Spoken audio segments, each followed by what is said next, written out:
Bien, pues gracias al Eterno por este tiempo de estudio de Mujeres de la Biblia. Vamos a iniciar. Iniciamos con este tiempo en el cual vamos a analizar en un solo estudio a 3 personajes. Regularmente, ustedes saben, las que nos vienen acompañando cada cierre de Shabbat, cada sábado, que tenemos un estudio por mujer de la Biblia. En ocasiones hacemos como agrupamos algunas mujeres de la Biblia para poder abarcar un tema en específico, y sobre todo porque hay muchas mujeres de la Biblia de las cuales se habla muy poco, muy poco. A veces es muy difícil el poder desarrollar un tema con tan solo una mención en un solo versículo en toda la Escritura. Y bueno, el propósito no es nada más desarrollar un tema, no es nada más hacer mención de cada mujer de la Biblia, sino que el propósito es que cada una, según su contexto, pueda darnos esa enseñanza que necesitamos para ponerla en práctica en nuestras vidas. Por ejemplo, las mujeres que hemos visto anteriormente, bueno, tenemos ya varios años analizando a las mujeres de la Biblia, y las que vimos en años anteriores las hemos compilado en un libro que tiene como eslogan, por decirlo, Mujeres de la Biblia que tienen una enseñanza para la mujer de hoy, que es aplicable. Pero los últimos estudios que hemos estado analizando de las mujeres de la Biblia que estamos compilando para el siguiente volumen de este libro, a mí me ha llamado en particular la atención porque el enfoque que yo he visto ha sido más que nada en el mensaje de redención que el Eterno ha enviado al pueblo de Israel por medio de Yeshua, pero que lo ha mostrado también a través de los testimonios de muchas mujeres. Y las que vamos a analizar en esta noche tienen mucho que ver con el mensaje de redención. Y a veces nosotros leemos de paso los evangelios, leemos hechos, leemos otros textos que, bueno, últimamente nos hemos estado enfocando un poco en mujeres del Nuevo Testamento. Y decimos, mira, qué bonito, qué interesante, esta mujer que fue muy buena, que hizo esto, esta obra buena, y qué bonito, ¿no? Pero, ¿qué hay detrás de todo eso? ¿Y qué es lo que el Eterno nos quiere enseñar a través de esas mujeres? Bueno, la primera mujer que vamos a analizar es la que conocemos en las Escrituras como Dorcas o Tabita. Y vamos a leer, espero que todas tengan por ahí sus Biblias. Ustedes saben que regularmente yo no les pongo aquí el ISOR debido a que estamos analizando distintos textos y creo que es un poquito... Soy muy lenta con mover aquí el ISOR y estar cambiando de versículo, y entonces yo espero que, yo lo tengo aquí anotado aparte, pero que todas tengan sus Biblias a la mano para que me puedan acompañar y sobre todo para que podamos comparar las versiones. Bien, vamos entonces a leer Hechos capítulo 9 y leemos en el versículo 36. Dice así: había en Jope, o en Yafo en hebreo, una discípula llamada Tabita, dice esta versión, que quiere decir Dorcas. Era rica en buenas obras y en limosnas que hacía. Por aquellos días se enfermó y murió. La lavaron y la pusieron en la estancia superior.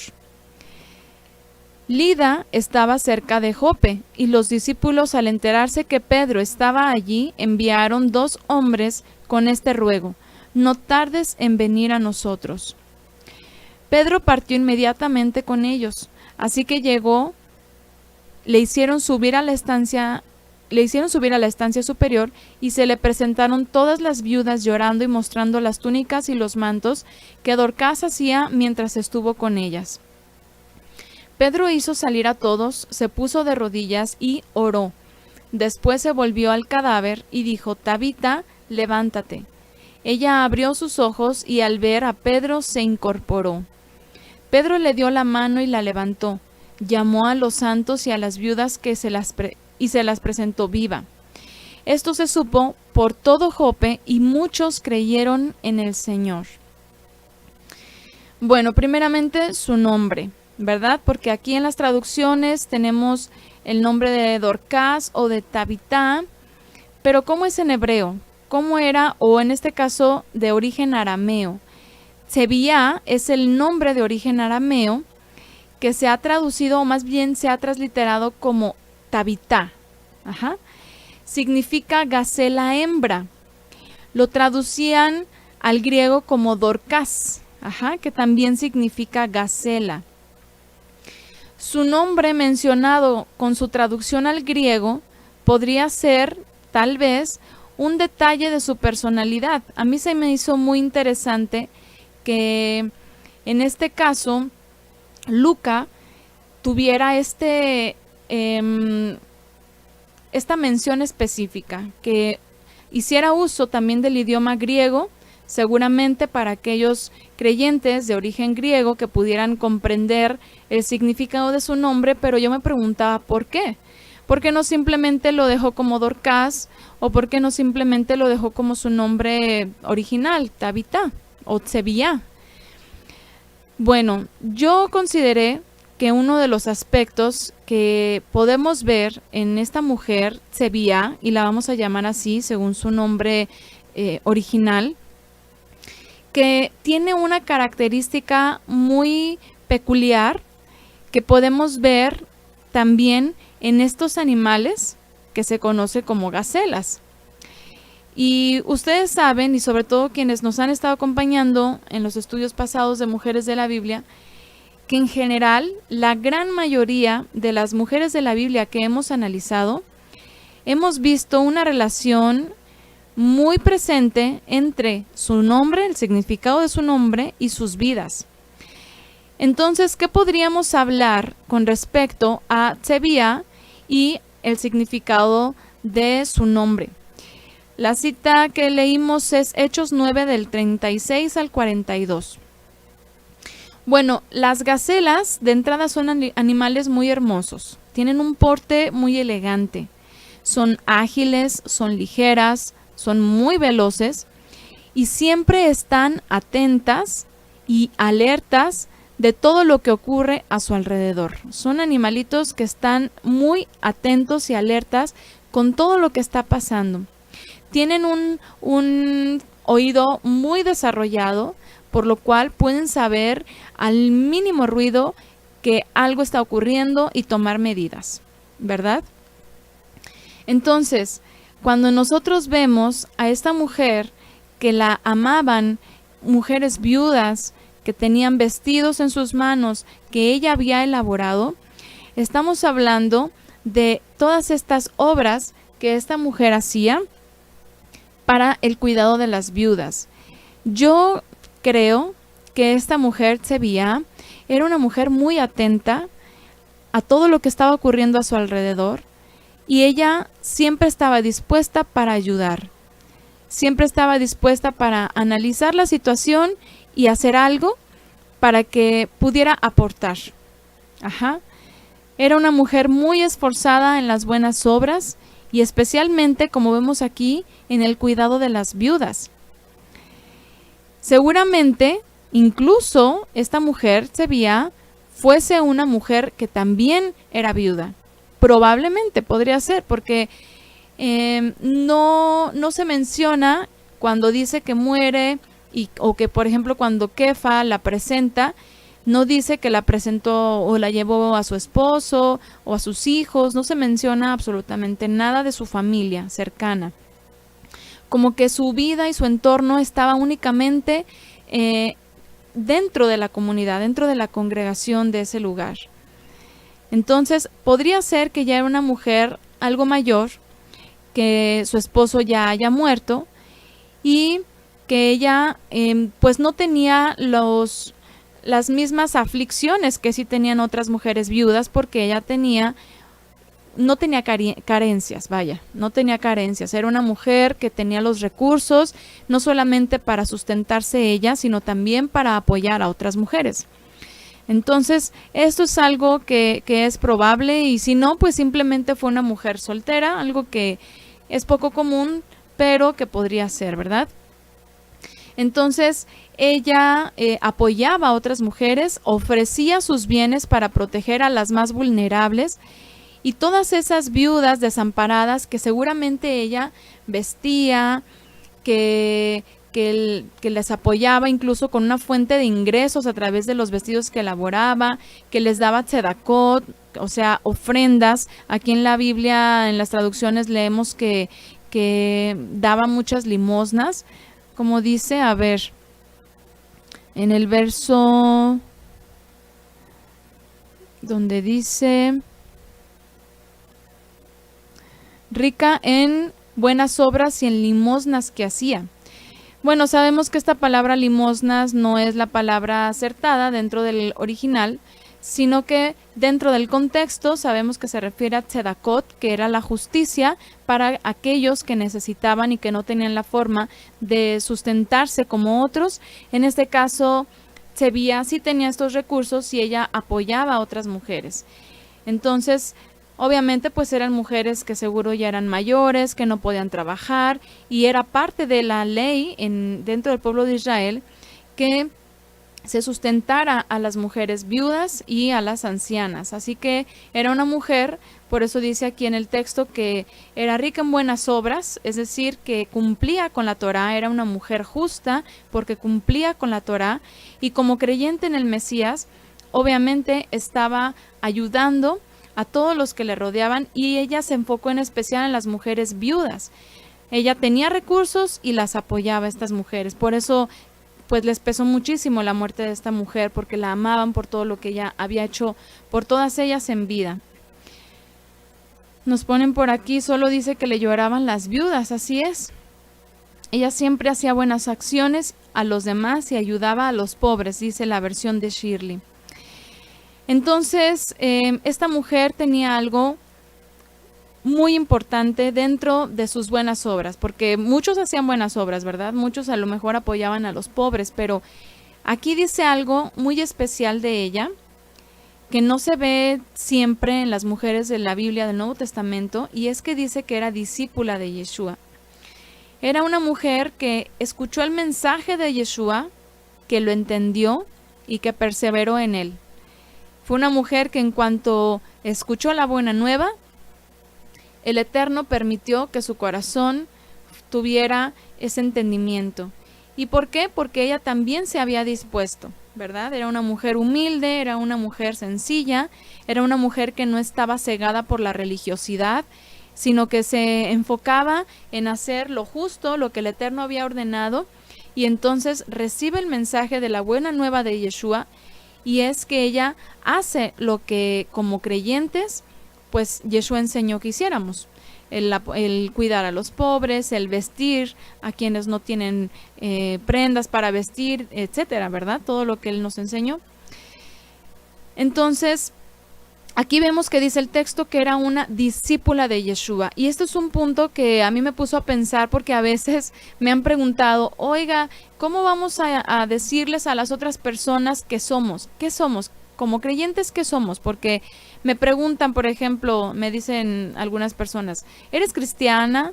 ¿O te hiciste judía? O todas esas etiquetas, ¿verdad? Que a veces la gente quiere escuchar o quiere ver para poder identificar o catalogar a las personas que se dicen de alguna fe. Como creyentes en Yeshua y creyentes en la Torá, de pronto dicen, ¿quiénes somos? ¿Cómo nos denominamos? En los sistemas religiosos, pues se suele hacer de uso de etiquetas separatistas. Yo soy cristiano pentecostal, o yo soy presbiteriano, yo soy bautista, hasta dentro de sus mismos cristianismos, ¿no? Pero ante el Eterno obviamente no hay una religión, no hay religión que valga, no hay una religión que valga. Si hemos obedecido la instrucción de nuestro Padre y hemos sido redimidos por el sacrificio de nuestro Señor Yeshua, entonces simplemente somos discípulos de Él. No vemos que se le refiera a Zebía como la costurera, como la modista, o como la vendedora, o como una mujer importante, porque esto a veces lo vemos en relación a otras mujeres de la Biblia, ¿verdad? La vendedora de púrpura, por ejemplo, cuando hablamos de Lidia, o una mujer importante cuando hablamos de mujeres de la aristocracia romana, es decir, no vemos un distintivo como dentro de su oficio, sino que simplemente era una discípula. Ajá. Entonces, se le menciona así porque ella aprendía de Yeshua y le imitaba. Y aquí va la pregunta para nosotras. Y no solo la pregunta, sino la reflexión para nosotras. Si nos quisieran identificar, ¿estaría correcto que nos llamaran discípulas? Porque a veces decimos, no, pues yo obedezco la Torá y creo en Yeshua. Pero nuestras obras serán congruentes de acuerdo a lo que el Mesías nos enseñó. Estamos siendo verdaderas imitadoras de nuestro Adón Yeshua porque nos están observando, nos están analizando. Y yo no sé a cuántas de ustedes les ha pasado, pero en el caso de nosotros, cuando de pronto las personas no conocen mucho de nuestra vida, de nuestro contexto, de lo que hacemos, y nomás como que por ahí tienen escuchan algún detallito, por ejemplo, Biblia, ¿no? La palabra Biblia, es que estudian la Biblia, ya con eso ya se crean todo un contexto y creen que somos cristianos, por ejemplo. Pero una vez que conocemos a estas personas, que nos ven cómo nos comportamos, que ven lo que hacemos, que empiezan a conocer un poquito de nuestras convicciones y empiezan a decir como que no eres cristiano o cristiana, como que de pronto no corresponde a lo que yo sé que los cristianos o que los católicos o que los judíos o X grupo hacen. Entonces ahí es en donde de pronto el Eterno nos permite dar testimonio de ser verdaderas discípulas de Yeshua. Zebía fue una mujer que nos da justamente este ejemplo, el ejemplo de una verdadera discípula. ¿Por qué? Porque ella servía con su vida, daba de lo que tenía para poder bendecir a otros, hacía esta justicia, la tzedaká, en la que ella abundaba, por eso dice que abundaba en buenas obras. Y en ocasiones pensamos nosotras, ¿y cómo podemos servir? ¿Verdad? Pues aquí tienen un ejemplo del servicio de mujeres en la congregación. Porque eso es un tema que incluso ya hemos hablado en otras ocasiones, platicábamos de esto cuando analizamos a Febe, platicamos sobre, por ejemplo, la mujer samaritana también, hablamos sobre nosotras como mujeres, cómo podemos servir. Cuando nosotros leemos los evangelios, vemos que había mujeres que seguían a Yeshua también, y que le servían de sus bienes, que le servían simplemente ya hospedando a Yeshua y a sus discípulos en los diferentes lugares en los que ellos iban para seguir expandiendo el mensaje de la buena nueva a Israel, eso ya era un servicio. Ajá. Y aquí, por ejemplo, estamos viendo otro servicio que hacía una mujer que no tiene nada que ver con lo que de pronto uno piensa sobre servir dentro de los sistemas religiosos. ¿Por qué? Porque en los sistemas religiosos acostumbran nombrar cargos, ¿no? Cargos, jerarquías, y si no se es parte de alguno de estos, entonces yo no sé cuántas de ustedes escucharon este término, pero yo lo escuché en una de las iglesias en las que estuve y era el término de calientabancas. Es que esas personitas calientabancas que nomás vienen, se sientan y ni dejan su diezmo y se van, ¿no? Es muy frecuente que sucedan estas cosas dentro de los grupos religiosos. ¿Por qué? Porque se acostumbra a la gente pues a ir, a sentarse, a escuchar y retirarse y si acaso pues involucrarse con algún ministerio para sentirse útiles. Y esto es algo que me han dicho muchas veces, es que no sé cómo servir al Creador porque pues yo desde mi casa, ¿qué hago? ¿Verdad? Y yo quisiera asistir a una congregación para poder por lo menos hacer el aseo del lugar o hacer algo. Hemos hablado del activismo, ¿verdad? Que no tiene nada que ver con el servicio en espíritu y en verdad. El servicio de entrada lo hacemos cuando cumplimos con la Torá. Ese es nuestro primer servicio para el Eterno. ¿Por qué? Porque todo lo que hacemos finalmente es para el Eterno. Si estamos queriendo servir y agradar a los hombres, pues entonces sí, hay que irnos a meter a una iglesia, a una quejilá, una sinagoga o no sé, un grupo o lo que sea, en el cual haya una estructura, es decir, un templo, 4 paredes, para que podamos meternos todos ahí y entonces tener que administrar y entonces tener que hacer diferentes cosas para mantener el lugar, para pagar la renta o para comprarlo, o etcétera, etcétera, etcétera, ¿verdad? Y todos meternos allí. No es ese el servicio que el Eterno espera de nosotros. Él quiere que, primero que nada, obedezcamos la Torah. Cuando nosotros obedecemos la Torah, le servimos. Cada vez que nosotros celebramos Shabbat, le estamos sirviendo en nuestros hogares y sobre todo en nuestro principal lugar de servicio, que es nuestra casa, para que podamos también instruir a nuestros hijos, para que podamos también cumplir la Torah al lado de nuestros esposos, quienes estamos casadas, o para que podamos testificar y cumplir la Torah con nuestros padres, quienes están solteras. Y a veces toca servir al Eterno solos, esto es algo que también pasa, pero que eso no quiere decir tampoco que esté mal, sino que simplemente hay tiempos para todo. Hay tiempos para congregarse, como está escrito en las citas santas, que son para congregarse, y hay tiempos para estar en casa, solos, perseverando, solamente con la instrucción y con nuestra fe en el Mesías Yeshua. Finalmente venimos solos a este mundo y de la misma manera solos nos va a llamar el Eterno. Entonces, no hay una manera en la cual no podamos aportar al reino de los cielos cuando entendemos que servimos con la obediencia a los mandamientos y con nuestro testimonio. Nuestro testimonio también es un servicio. Si tú vas a un lugar y en ese lugar tú te comportas como una discípula del Mesías, le estás sirviendo porque estás dando una buena imagen del Mesías, y con eso puedes contribuir a que esa persona o esas personas se interesen en tu fe. Y entonces acercarlos al Maestro para que aprendan, que es Yeshua. Voy a leer por aquí, dicen poner flores en las iglesias, ¿no? Orando los unos por los otros también es un servicio, por supuesto que sí. Y eso es algo que hacía, por ejemplo, ¿se acuerdan de Hannah? Hannah, la profetisa del Nuevo Testamento, de Luca, que recordamos que cuando nació Yeshua y fue presentado en el Bet Hamikdash, en el templo, lo llevaron y esta mujer lo vio también un hombre llamado Shimeón. Pues esta mujer Hannah, que había quedado viuda muy joven y nunca se había casado más después de su viudez, y se quedó al servicio en el templo en las oraciones. Y en ese momento porque había un templo, pero yo les aseguro que también desde sus hogares estas mujeres perseveraban en la oración, porque tampoco como que vivían allí, ¿verdad?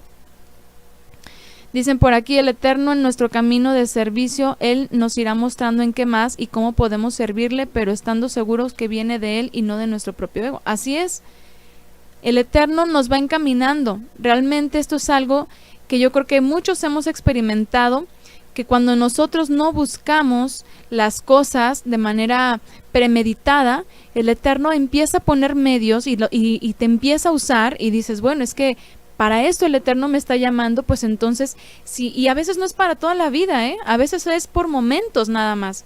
Ahorita diciendo esto estoy recordando, por ejemplo, a Huldá o a otras mujeres que sirvieron como profetisas del Eterno, que eran en momentos muy específicos, que no quería decir que se la pasaran profetizando todo el tiempo o que fueran las profetisas de cabecera de los reyes, por ejemplo, pero en momentos específicos el Eterno tomaba sus vidas y daba un mensaje para algunas personas en específico, ¿verdad?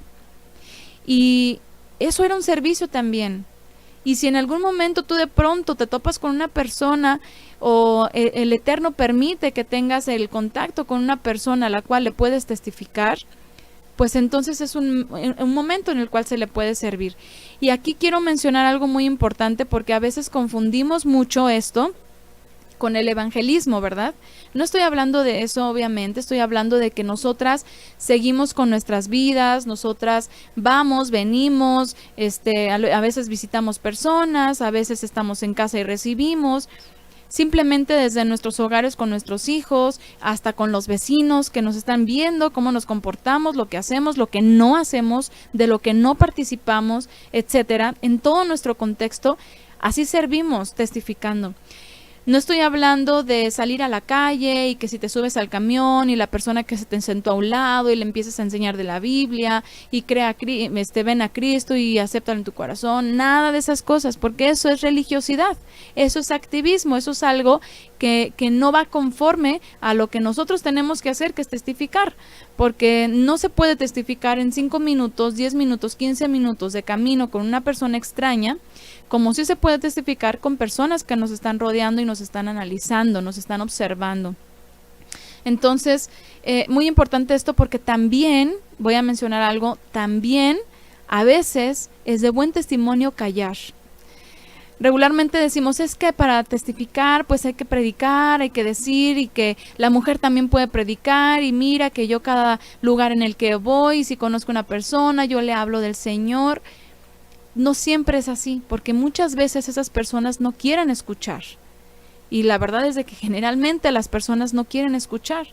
A veces es mejor callar. Y no crean que porque callemos en ese momento el Eterno ya no va a hacer nada y ya estamos privando de la bendición a otras personas. No, uno nunca sabe, a lo mejor esa persona no estaba lista en ese momento, pero el momento en el que alguien se acerca y pregunta es el momento de hablar. No tengamos esa actitud tampoco, pues tan ligera de estar hablando a diestra y siniestra de la fe, como al estilo que aprendimos dentro de los sistemas religiosos, ¿no? Bueno, nos ponen por aquí, hace poquito entendí eso, toda mi vida yo creí servir al Eterno dentro de una iglesia cristiana, participando en el liderazgo y la alabanza, y ahora sé que solo era el sistema iglesiero, así es. Nos pone en 1 Corintios 3, 7 al 8, así que ni el que planta es algo, ni el que riega, sino el Eterno, que da el crecimiento, y el que planta y el que riega son una misma cosa. Así es, aunque cada uno recibirá su recompensa conforme a su labor. Así es. El mejor testimonio es nuestra obediencia al Eterno, totalmente. Nuestras cartas son ustedes escritas en nuestros corazones, conocidas y leídas por todos los hombres. Así es lo que dijo Shaul, ¿verdad? Bien, entonces, entendiendo esto, continuamos con Tzebia. Tzebia servía con su protección, servía con sus bienes. De esta manera no había débiles desprotegidos. Si cada una de las personas dentro de estas congregaciones hacía algo por ciertos grupos, entonces todos podían estar bien. Había personas enfermas, había personas pobres, había personas viudas, y Tzebia estaba apoyando a estas mujeres que quedaban completamente solas. Entonces así se podía seguir expandiendo el mensaje de la buena nueva, sin impedimentos y sin incongruencias, porque ¿cómo se ve que estuvieran hablando a todo Israel? Mira que el Mesías ya vino, pero entre ellos como hermanos hagan, como dice el dicho, se hagan de la vista gorda, ¿verdad? Así como que, uy, no veo que esta hermanita tiene necesidad. O, ay, no veo que este hermano necesita cierto apoyo. Entonces, no testifiquemos con incongruencias. Y eso es lo que vemos que Dorcas no hacía. Tzebia era congruente con su fe y sus obras. Pues no podemos decirnos discípulos del Mesías, pero no bendecir a nuestro prójimo, ¿verdad? Sobre todo, pues, cuando estamos hablando de la familia de la fe. Y bueno, Tzebia se hizo presente con su muerte. Cuando murió, se dejó ver lo importante que era su servicio para la comunidad de creyentes en Yafo, en Jope. Pero no solo eso, y lo más grandioso fue que también fue usada como un instrumento para que el poder del Eterno fuera confirmado entre los discípulos de Yeshua, para testificar a todos aquellos que aún dudaban de la obra redentora en Yeshua como Mesías de Israel, que había venido a sanar, a liberar y a resucitar. Fíjense cómo dice en el en el capítulo 9, versículo 42, esto se supo por todo Jope, y muchos creyeron en el Señor. Lo que pasó con esta mujer se supo por todo Jope, y fue el instrumento que el Eterno usó para que muchos creyeran en Yeshua, para que se confirmara el poder que el Eterno le había dado a Yeshua. Y obviamente que se había conferido también a los discípulos. Todos habían escuchado el mensaje de redención, ¿verdad? Pero pocos habían creído. Y con testimonios como el de Tzebia, muchos habían entendido que el poder del Eterno estaba operando verdaderamente entre los discípulos. Definitivamente el Eterno usó a esta mujer porque dice la Escritura que enfermó y murió. O sea, no fue una muerte natural, ¿verdad? No fue de que, es que ya estaba ancianita y murió, de pronto un día todos despertaron y ella ya no despertó. No, o sea, dice la Escritura que enfermó y murió. ¿Por qué enfermaría una persona que está haciendo buenas obras, que está enfocada en el servicio, que está bendiciendo a otros, que es discípula del Mesías, de pronto enferma y muere? Entonces, esta muerte inesperada nos comprueba que el Eterno tenía verdaderamente un plan con ella. Y fíjense qué hermoso, porque esto nos está hablando de esa gran dicha de, imagínense, vivir sirviendo para el Mesías, pero aún en la muerte podamos ser un instrumento útil. Y esa fue Tzevia. Y no solamente ella, vámonos con la siguiente, que también fue un instrumento del Eterno, que fue la hija de Jairo. Así es, era un propósito del Eterno con esta mujer.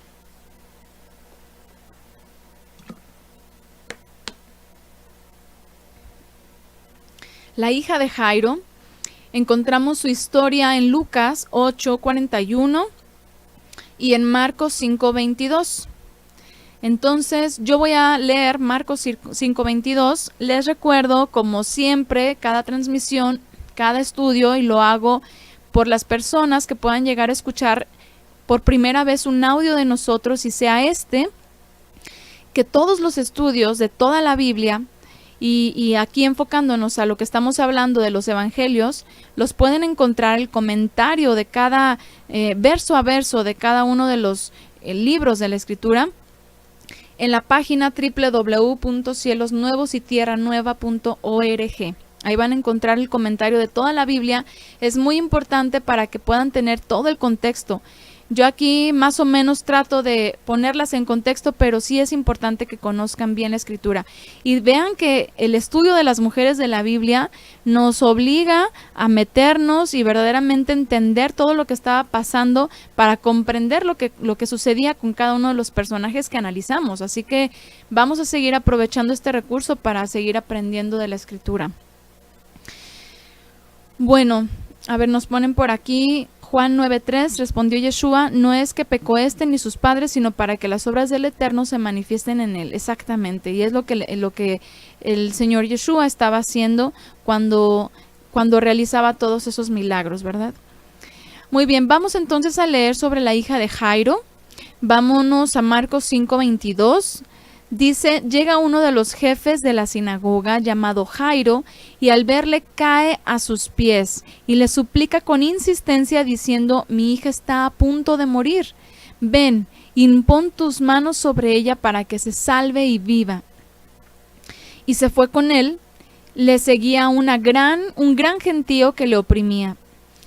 Y aquí se va a entrelazar con esta historia, la historia de otra mujer que también tuvo un padecimiento y que fue sanada por Yeshua. Lo encontramos desde el versículo 25, la mujer con el flujo de sangre, de la cual ya hemos tenido un estudio, ya lo analizamos, lo pueden encontrar en audio, en iVoox, o lo pueden acceder desde nuestra página web, o lo pueden encontrar también en el libro volumen 1.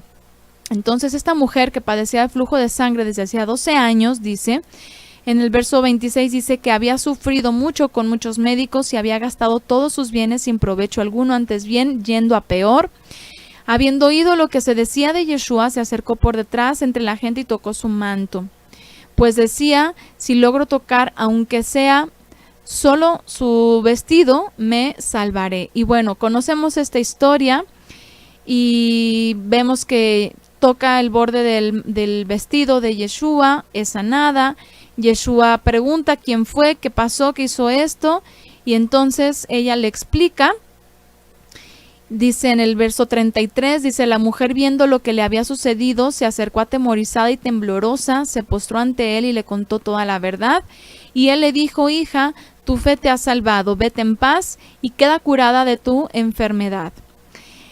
Y fíjense, mientras estaba ocurriendo este milagro, mientras Yeshua estaba sanando a una mujer con flujo de sangre que estaba viviendo una vida terrible por su impureza, que no podía acercarse a nadie, que no podía acercarse al templo, a la sinagoga, a ningún lugar, porque estaba en impureza desde hacía 12 años, que obviamente no había podido tener hijos.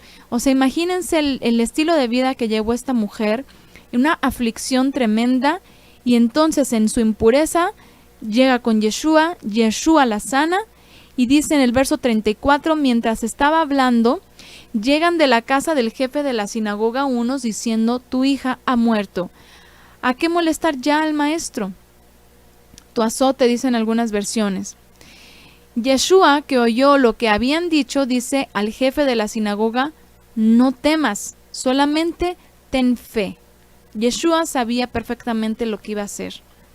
No permitió que nadie le acompañara, a no ser Pedro, Santiago y Juan, el hermano de Santiago. Llegaron a la casa del jefe de la sinagoga. Vean cómo siempre se le menciona como el jefe de la sinagoga. No se vuelve a decir su nombre, más que al principio. Siempre es el jefe de la sinagoga, como que era el principal. Y observa el alboroto, unos que lloraban y otros que daban grandes alaridos. Entra y les dice, ¿por qué se alborotan y lloran? La niña no ha muerto, está dormida. Y se burlaban de él. Pero él, después de echar fuera a todos, toma consigo al padre de la niña, a la madre y a los suyos, y entra donde estaba la niña. Y tomando la mano de la niña le dice, Talita cum, que quiere decir, muchacha, a ti te digo, levántate. La muchacha se levantó al instante y se puso a andar, pues tenía 12 años. Quedaron fuera de sí llenos de estupor, y les insistió mucho en que nadie lo supiera, y les dijo que le dieran a ella de comer. Bueno, aquí vemos que Jairo era un hombre fariseo reconocido, era muy reconocido, tenía total autoridad, tenía un estatus privilegiado entre los israelitas, era uno de los directores de la sinagoga, si no es que el principal de todos, lo que quiere decir que entre su cargo estaba la organización de las oraciones, la lectura de la Torá, los profetas cada Shabbat y todo lo referente a la liturgia judía de su tiempo. Lo interesante es que a pesar de la posición tan tajante que tenía el judaísmo respecto a Yeshua, hombres tan importantes del medio como este hombre Jairo, o Yair, como es un nombre hebreo, o como Nicodemo, ustedes se acuerdan de Nicodemo, o como otro que lo invitó a su casa, que se llamaba Shimeón, me parece, aunque pues tenía de pronto unas actitudes un poquito renuentes, pero en este caso Jairo o Nicodemo tuvieron esa sencillez de recibir el mensaje de la buena nueva y se dispusieron como una tierra fértil para que esa semilla germine y dé fruto. Era un hombre muy importante, así es.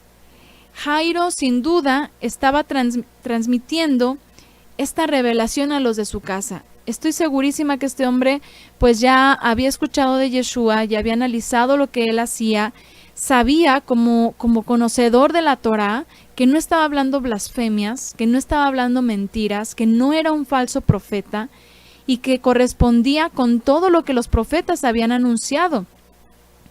Entonces, seguramente, él también transmitió esto a los de su casa. Y su pequeña hija, seguro que tenía fe en Yeshua cuando enfermó.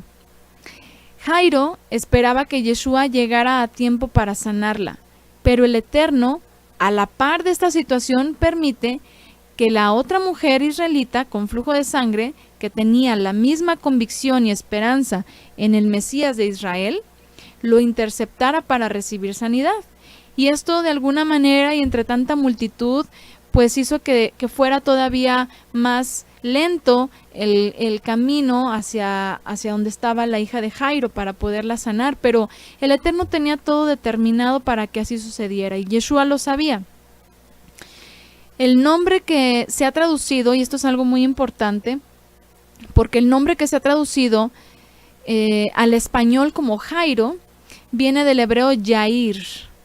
Yair significa iluminador. Y en efecto, el Eterno usó la vida de este hombre y de su familia para hacer luz a Israel, que estaba en tinieblas por su pecado, incluso en muerte, pero que serían restaurados en Yeshua según estaba profetizado y que el mismo Yeshua confirmó cuando lo dijo, según las palabras que tenemos testimonio en Juan 5:19. Dice, Yeshua pues tomando la palabra les decía, en verdad les digo, el Hijo no puede hacer nada por su propia cuenta, sino lo que ve hacer al Padre, lo que hace Él, eso también lo hace igualmente el Hijo. Porque el Padre quiere al Hijo y le muestra todo lo que Él hace, y le mostrará obras aún mayores que estas para que se asombren. Porque como el Padre resucita a los muertos y les da vida, así también el Hijo da la vida a los que quiere. Porque el Padre no juzga a nadie, sino que todo juicio lo ha entregado al Hijo, para que todos honren al Hijo como honran al Padre. El que no honra al Hijo no honra al Padre que lo ha enviado. En verdad les digo, el que escucha mi palabra y cree en el que me ha enviado, tiene vida eterna y no incurre en juicio, sino que ha pasado de la muerte a la vida. En verdad les digo, llega la hora, y estamos en ella, en que los muertos oirán la voz del Hijo de Elohim, y los que la oigan vivirán. Así que tenemos muy claro que el Eterno permitió cada uno de estos sucesos para su exaltación. Tenemos a una mujer adulta con una impureza y una esterilidad, una niña con una enfermedad y muerte, y como hemos aprendido, y como lo van a ustedes a escuchar en el estudio de verso por verso de este libro de Marcos, de este Evangelio, el número 12 podría representarnos a las 12 tribus que estaban en impureza por sus pecados, por lo cual cayeron en muerte. Pero viene Yeshua a sanar y dar vida. Una vez que el Mesías vuelve a la vida a las almas que están en pecado, es necesario alimentarlas con la palabra de vida eterna, que son las palabras de Yeshua. Por eso lo que leímos en Juan 5:19 en adelante, y por eso lo que vemos que Yeshua dijo cuando la niña resucita, denle de comer. La mujer con el flujo de sangre es una analogía también de nuestras vidas, ya que así como ella, nosotras también en nuestras vidas pasadas estábamos llenas de impurezas.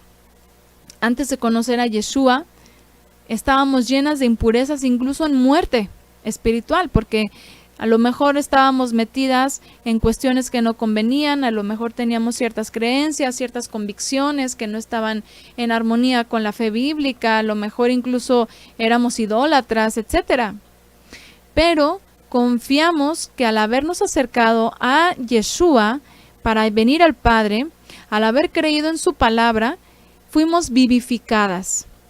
Es la palabra de nuestro Elohim, obviamente, que le fue enseñada a Yeshua, y al andar en la obediencia, entonces nosotras hemos sido limpiadas y hemos sido restauradas.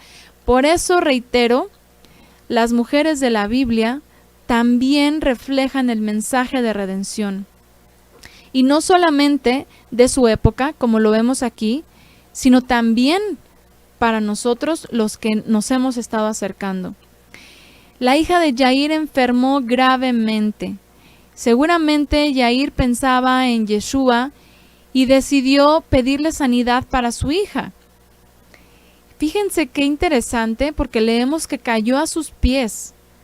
Caer a sus pies es una señal de humillación, reconociendo la autoridad del Mesías. Eso indica que la semilla que se había sembrado en él había dado buen fruto, y Yeshua lo explicó justo antes de tener el encuentro con Yair. En la parábola de los tipos de tierra, si ustedes leen, van a ver que antes de este acontecimiento encontrarán esta parábola. Y fíjense lo que también dijo Yeshua en Lucas 8:16. Nadie enciende una lámpara y la cubre con una vasija o la pone debajo de un lecho, sino que la pone sobre un candelero para que los que entren vean la luz. pues nada hay oculto que no quede manifiesto, y nada secreto que no venga a ser conocido y descubierto. Así, a través de la hija de Jair, una luz estaba siendo puesta en alto, la luz del Mesías Yeshua, para que todos vinieran al Eterno por medio de su Hijo. Y esto es algo que estaba profetizado, y hay muchos textos que podríamos tomar como referencia, pero decidí tomar uno en específico. Y lo vamos a leer en Isaías 58.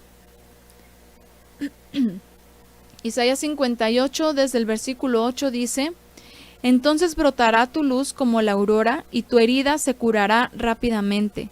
Te precederá tu justicia, la majestad de Adonai te seguirá. Entonces proclamarás y Adonai te responderá. Pedirás socorro y dirá: aquí estoy. Si apartas de ti todo yugo, no apuntas con el dedo y no hablas maldad. Repartes al hambriento tu pan y al alma afligida dejas saciada. Resplandecerá en las tinieblas tu luz, y lo oscuro de ti será como mediodía. Te seguirá Adonai de continuo, hartará en los sequedales tu alma, dará vigor a tus huesos, y serás como huerto regado o como manantial cuyas aguas nunca faltan. A ver, discúlpenme, bueno, ustedes saben que aquí hay bebés, hay niños, somos mamás, ¿verdad? Vino aquí mi pequeña que necesitaba algo, entonces tuve que poner en pausa un poquito la grabación, pero ya continuamos. Una disculpa por la interrupción. ¿Dónde me quedé? Bueno, estábamos terminando de leer Isaías 58, ¿verdad? Isaías 58, en el cual vemos cómo el Eterno ya había hablado estas palabras en las cuales el pueblo de Israel tendría esta luz y resplandecería, ¿sí? Resplandecería, y habría hombres y mujeres, incluso niñas y niños, jovencitos, que serían un instrumento para que todo Israel pudiera acercarse también, para que los que rodeaban, imagínense, los que conocían a Jairo, a Jair, un hombre muy importante dentro de la comunidad, de la sinagoga, y todos los que le conocían y supieron lo que pasó, yo les aseguro que hubo muchísima gente que también creyó. Entonces, lo más hermoso de todo esto es que esa luz ha permanecido y ha alumbrado nuestras almas hasta hoy. Aún a nosotros que no teníamos parte con Israel, pero que por la gracia del Eterno hemos sido añadidos a ese redil que Yeshua también preparó para redención. Nosotros, quienes de las naciones gentiles vivíamos también en inmundicia y muerte por nuestro pecado, hemos sido restaurados y resucitados para traer fruto abundante de obediencia y de fe. Eso es lo que estamos viendo a través de estas historias. No se me espanten, todo está bien. Bueno, y así pasamos al siguiente personaje, que es la viuda de Naim. Ustedes lo tienen en sus Biblias, la palabra Naim, que es el nombre de la ciudad, lo tienen como Naim, con N de niño al final, pero en hebreo el nombre correcto es Naim, con M de mamá al final, ¿ok? Entonces, la viuda de Naim. Y esta historia la vamos a analizar en Lucas capítulo 7, verso 11, vamos a leer. Dice: y sucedió que a continuación se fue a una ciudad llamada Naim, hablando de Yeshua obviamente, e iban con él sus discípulos y una gran muchedumbre. Cuando se acercaba a la puerta de la ciudad o a la entrada de la ciudad, sacaban a enterrar a un muerto, hijo único de su madre, que era viuda, a la que acompañaba mucha gente de la ciudad. Al verla, el Señor tuvo compasión de ella y le dijo: no llores. Y acercándose, tocó el féretro. Los que lo llevaban se pararon y le dijo: joven, a ti te digo, levántate. El muerto se incorporó y se puso a hablar, y él se lo dio a su madre. El temor se apoderó de todos, pero exaltaban al Eterno diciendo: un gran profeta se ha levantado entre nosotros, y el Eterno ha visitado a su pueblo. Y lo que se decía de él se propagó por toda Judea y por toda la región circunvecina. Fíjense, y todo lo que se decía de él se propagó por este acontecimiento. Así es, como la ovejita decía los nuevos niños, Naim. Así mismo.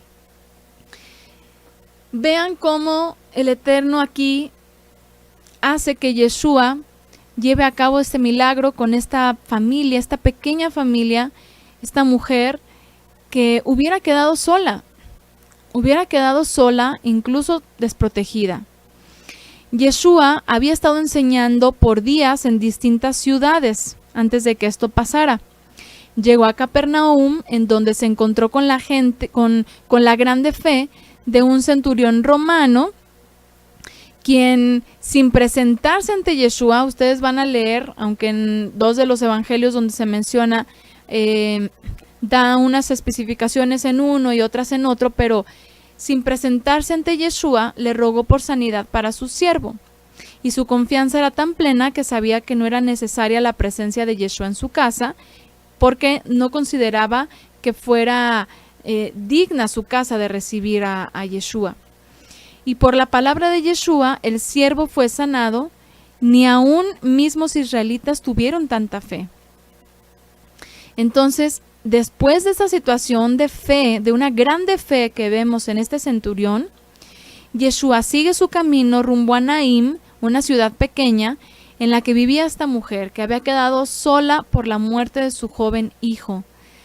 Para una viuda, la muerte de un hijo único no solo implicaba un dolor tan grande por la pérdida, obviamente, sino un futuro incierto, con un panorama desolador, solitario, sin sustento, en la mayoría de las veces, con la posibilidad de quedar como una persona que viviera de las tzedakot o de las ayudas o de las limosnas, como se conoce, ¿verdad? Mendigando en la calle.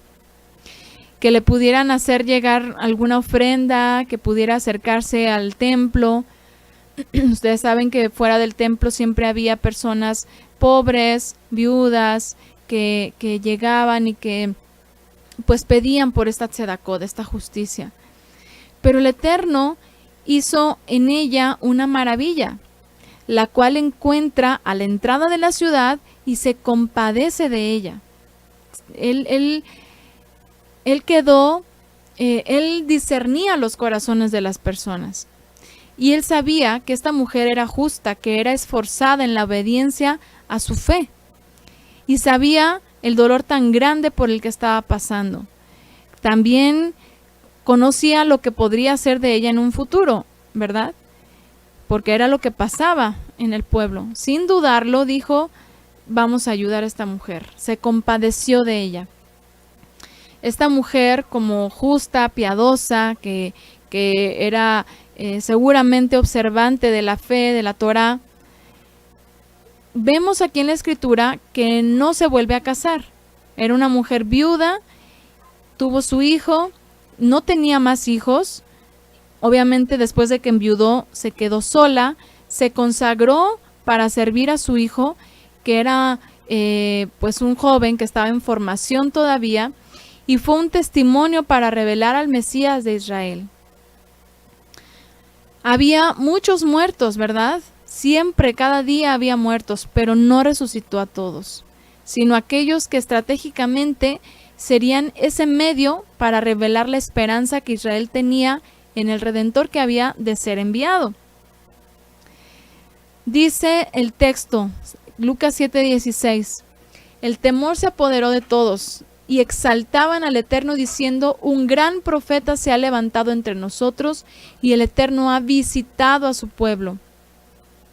Y lo que decía de él se propagó por toda Judea y por toda la región circunvecina. Vean cómo iba de norte a sur, y cada que realizaba un milagro se expandía el mensaje de la buena nueva. La muerte de este joven, así como la muerte de la hija de Yair y la muerte de Tzebiá, fue un medio para confirmar la obra redentora de Yeshua como hijo de Elohim. Después de este acontecimiento, si nos vamos más adelante en Lucas 7, verso 18, vemos que todavía se preguntaban si este era el Mesías que habría de venir. Y dice en el verso 18, sus discípulos llevaron a Juan, a Johanán, todas estas noticias. Entonces él, Johanán, llamando a 2 de ellos, los envió a decir al Señor: ¿eres tú el que ha de venir o debemos esperar a otro? Llegando donde él, aquellos hombres dijeron: Johanán, el de la Tevilá, o Juan el Bautista, nos ha enviado a decirte: ¿eres tú el que ha de venir o debemos esperar a otro? En aquel momento curó a muchos de sus enfermedades y dolencias y de malos espíritus, y dio vista a muchos ciegos. Y le respondió: vayan y cuenten a Johanán lo que han visto y oído. Los ciegos ven, los cojos andan, los leprosos quedan limpios, los sordos oyen, los muertos resucitan, se anuncia a los pobres la buena nueva. Y dichoso aquel que no halle escándalo en mí. Dichoso aquel que no halle escándalo en mí. Dichosa la persona que no dude en el poder del Padre conferido a Yeshua. Porque muchos en su época requirieron de milagros para creer. Y aquí la pregunta sería: ¿nosotros hemos creído sin ver? ¿O ha sido necesario que el Eterno nos haga pasar por circunstancias en las cuales veamos su mano poderosa, librándonos, protegiéndonos, que definitivamente siempre lo vemos, ¿verdad? Como nos ponen por aquí. En este relato dice: se ve la misericordia y el gran amor del Eterno. Cada día es un día en el cual el Eterno nos otorga su misericordia. El hecho de tener el sustento, el hecho de tener donde vivir, y el Eterno nos permite el seguirnos esforzando en el conocimiento de su palabra, aunque tengamos poco o aunque tengamos mucho. Entonces, el Eterno usó la vida de estos personajes para proclamar el tiempo de restauración en el que se encontraban. Pero hoy están ahí para confirmar nuestra fe plena en que, a pesar de que nuestras vidas físicas se pudieran apagar, en el Hijo del Altísimo lo tenemos todo. La vida verdadera que tanto anhelamos es a través de Yeshua, que es la vida eterna. Todos esos hombres, mujeres, niños y niñas que fueron resucitados, ciertamente volvieron a morir y solamente cumplieron un propósito para que muchos entraran en el reino de los cielos. Al morir por segunda vez, obviamente se fueron con esa esperanza celestial que hemos recibido también nosotros. Entonces, quiera el Padre Eterno permitirnos vivir vivificados en Yeshua, no solamente vivir por vivir. ¿Qué caso tiene vivir por vivir? ¿Qué caso tiene tenerlo todo hoy y vivir para nosotros mismos? Mejor que verdaderamente hayamos muerto a nuestras vidas pasadas, en las que no teníamos la promesa eterna, y que ahora vivamos para hacer luz ante aquellos que nos rodean. Ven cómo todo el plan de redención está en cada extracto de la Escritura y en cada personaje que el Eterno permitió que nosotros tengamos aquí. ¿Para qué? Para que puedan ver en nosotros un testimonio vivo y se acerquen al Padre exaltándole por el poder que le ha dado a su Hijo, exaltándole al Eterno. ¿Para qué? Para sanarnos, para liberarnos, para restaurarnos, para guiarnos rumbo a nuestra morada celestial eterna.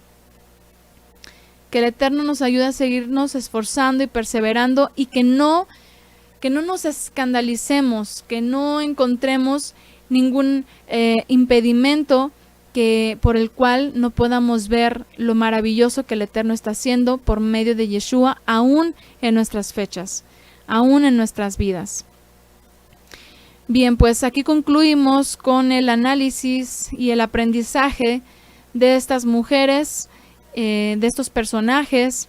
Imagínense qué dicha debió haber sido tan grande para esta mujer viuda de Naín, que no se dice su nombre, que muchas veces, por ejemplo, la hija de Jairo tampoco se dice su nombre, y que muchas veces vemos en la escritura esto, ¿verdad? No se dicen sus nombres, pero que grandes cosas ha hecho el Eterno a través de ellas y nos está enseñando a nosotros.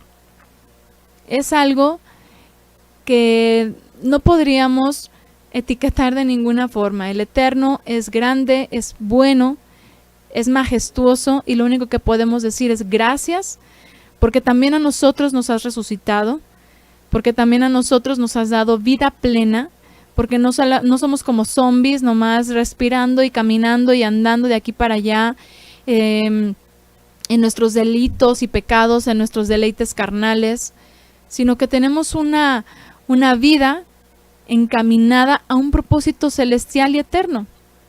Y a través de estas mujeres, Dorcas o Tzebiá, a través de esta pequeña, la hija de Jairo, a través de esta mujer viuda de Naín, el Eterno nos está mostrando que su misericordia continúa y que lo que tenemos que hacer es seguir perseverando.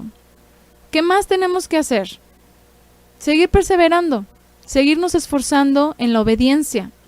No tenemos que hacer obras para los hombres que nada más le alimenten el ego a una institución, a una comunidad, a un grupo religioso. Todo lo que tenemos que hacer es seguirnos esforzando. Y el Eterno, todo lo que esté a nuestro alrededor, aún eso lo va a usar para bien. Y que incluso puede usarlo para bien no solo nuestro, sino para los que nos rodean.